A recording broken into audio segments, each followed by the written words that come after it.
Hello friend, তো আজকে একটা রেসিপি রান্না করছি, তাই ভাবলাম একটু তোমাদের সাথেও শেয়ার করি। তো আজকে আমি ভেজ রাইস তৈরি করছি। তো এটা তোমরা সকালে সবাই তৈরি করে খেতে পারো, খুব ভালো লাগে। আমি এটা আগেও করে খেয়েছি। তো চলো, কড়াইয়ে এখন আমি তেল দিয়ে দিয়েছি। এটা হলো সাদা তেল, তোমরা সর্ষের তেলও দিতে পারো, অসুবিধা নেই। এর মধ্যে আছে রসুন কুচি, কাঁচা লঙ্কা কুচি আর পেঁয়াজ।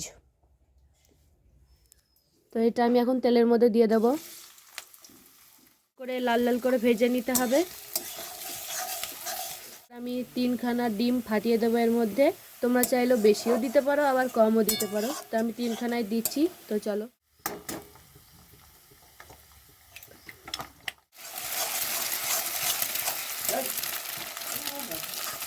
ডিমটা আর পেঁয়াজটা ভালো করে একটু ভেজে নিচ্ছি।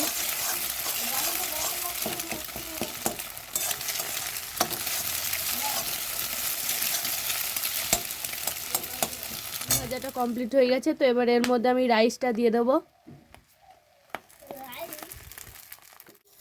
তো এই যে এবার এটা ভাতটার সঙ্গে আমরা ভালো করে একটু মিশিয়ে নেব পেঁয়াজ আর ডিমটাকে।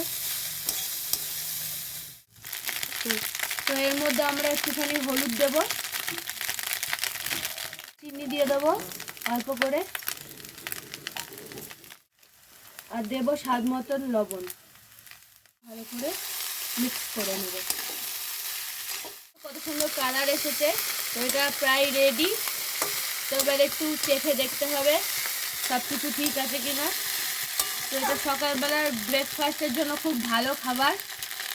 তোমরা বাচ্চাদেরকে টিফিনেও এগুলো দিতে পারো, নিজেরাও খেতে পারো, খুব ভালো হবে। তোমরা ট্রাই করে দেখো বাড়িতে। তৈরি হয়ে গেছে আমাদের ভেজ রাইস। তো আজকের ভিডিওটা এই অবধি। দেখা হচ্ছে তোমাদের সঙ্গে আবার অন্য কোনো একটা ভিডিওতে।